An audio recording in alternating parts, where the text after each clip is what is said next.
जो घटनाएं बाह्य जगत में बरसों में होती हैं, वे ही मन के भीतर उसी रूप से एक क्षण में घटित हो जाती हैं। कोई वस्तु ऐसी नहीं है जिसकी रचना मन के भीतर न हो सकती हो।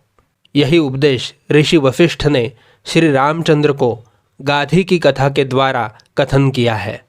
गाधी का यह उपाख्यान योग वासिष्ठ के सर्वश्रेष्ठ उपाख्यानों में से एक है, जिसमें माया के स्वरूप का उपदेश है।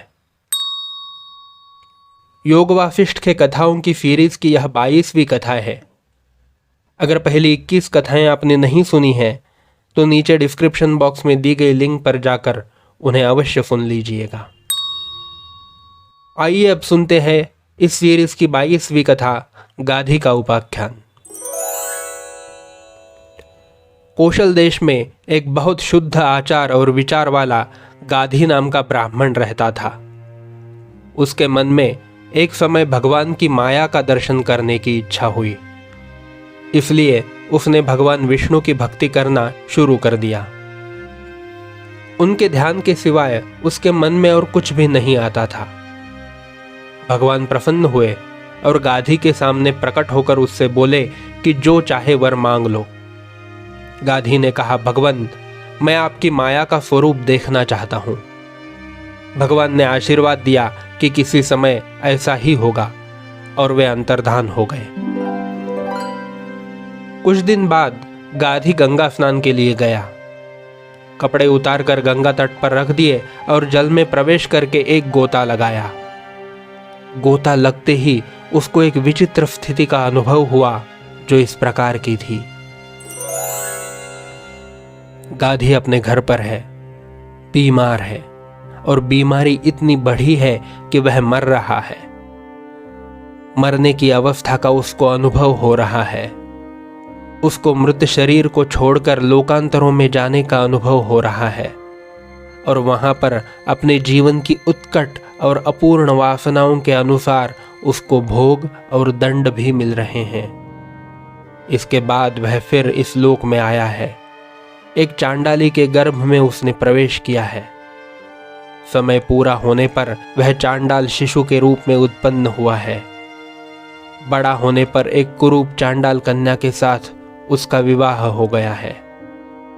उसके साथ गृहस्थी का सुख वह भोग रहा है, और चांडाल वृत्ति द्वारा धनोपार्जन करके अपना निर्वाह कर रहा है। उसकी पत्नी द्वारा उसके घर में कई पुत्र और कन्याएं उत्पन्न होकर बड़ी हुई हैं। वह स्वयं वृद्ध हो गया है। एक समय उस किरात देश में, जहां पर कि वह चांडाल रह रहा है, बहुत अकाल पड़ा। अन्न न होने के कारण उसके कई लड़के और लड़कियां मृत्यु को प्राप्त हो गई। पत्नी का भी देहांत हो गया। वह बहुत रोया और शोकातुर होकर अपना पेट पालने के लिए दूसरे देश को चला गया। रास्ते में उसको अचानक ही एक हाथी ने अपने सूंड पर उठाकर अपनी पीठ पर बिठा लिया। यह हाथी एक राज्य का हाथी था, जो कि उस राज्य के राजा की मृत्यु हो जाने पर इसलिए छोड़ा गया था कि जिस व्यक्ति को वह उठा लेगा वह व्यक्ति राजा बन जाएगा। हाथी के पीछे पीछे राज्य के मंत्री और अन्य कर्मचारी थे।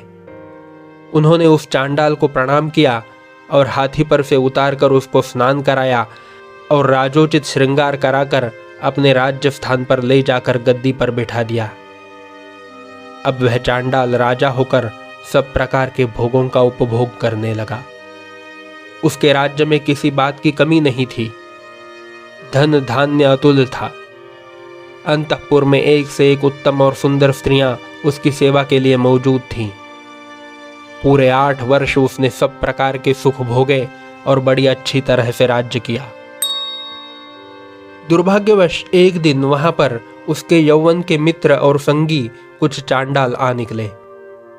उनके सामने से राजा साहब की सवारी निकली तो उन चांडालों ने अपने पुराने मित्र कटंज चांडाल को राजा के रूप में देखकर पहचान लिया, और वे प्रसन्न होकर चिल्लाए और उससे मिलने के लिए दौड़े। सिपाहियों के रोकने पर भी न रुके, क्योंकि जिनका मित्र राजा हो उन्हें सिपाहियों से क्या डर। यह रहस्य प्रजा को मालूम हो गया और सारे नगर में इस बात की खबर फैल गई कि अपना राजा एक चांडाल है। रानियों को और नगर के द्विजों को इस खबर के पाते ही इतना दुख और पश्चाताप हुआ कि नगर के लोगों ने प्रायश्चित्त करने के लिए एक स्थान पर बहुत विस्तृत अग्निकुंड बनाकर अग्नि में प्रवेश किया। राजा को यह सब दृश्य असह्य हो गया और उसने भी उसी अग्निकुंड में प्रवेश कर लिया। जब उसका शरीर अग्नि से जलने लगा तो वह अचेत हो गया। जब उसे चेतना आई तो उसने अपने आप को गाधी के रूप में गंगा में गोता लगाकर ऊपर को सर उठाते हुए पाया। उसकी बुद्धि में ही नहीं था कि क्या मामला है। तट की ओर जो देखा तो उसके कपड़े वहीं पर मौजूद थे और चारों ओर की स्थिति पर गौर करने से यही मालूम हुआ कि उसने वह सब अनुभव उतने ही समय में कर लिया जितना कि उसको गंगा में एक गोता लगाने में लगा था।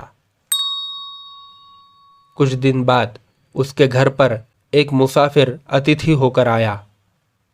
रात को उसको भोजन कराकर और आराम के लिए योग्य आसन देकर गाधी ने उस यात्री से अपनी यात्रा का वृत्तांत सुनाने की प्रार्थना की। यात्री ने कहा, हे ब्राह्मण, मैंने बहुत देशों में भ्रमण किया, पर एक देश में मैंने इतना हृदय विदारक दृश्य देखा कि उसका ध्यान करते ही रोंगटे खड़े हो जाते हैं और रोना आता है। यहाँ से बहुत दूर उत्तर दिशा में एक देश है। वहाँ सारी द्विज प्रजा और सारी रानियां इस कारण अग्नि में प्रवेश कर गईं कि उनको 8 वर्ष तक अज्ञाततया एक चांडाल के राज्य में जीवन बिताना पड़ा। चांडाल राजा भी दुखी होकर उसी अग्नि में प्रविष्ट होकर नष्ट हो गया। वह दृश्य मैंने इन्हीं आंखों से देखा है। वहां से मैं प्रयाग गया और त्रिवेणी में स्नान करके सीधा यहां आ रहा हूं। गाधी को यह बात सुनकर बहुत आश्चर्य हुआ और उस घटना स्थान को देखने की प्रबल इच्छा हुई। यात्री को साथ लेकर वह उस राज्य में गया और वहां सब बातें उसने उसी प्रकार से पाई जैसे कि उसने अनुभव की थी। फिर वह किरात देश में गया और वही सब बातें देखी जो उसने अपने चांडाल जीवन में अनुभव की थी। इन सब बातों पर विचार करने से उसे ज्ञान हुआ कि यही माया का स्वरूप है, जो देखने की उसकी प्रबल इच्छा थी।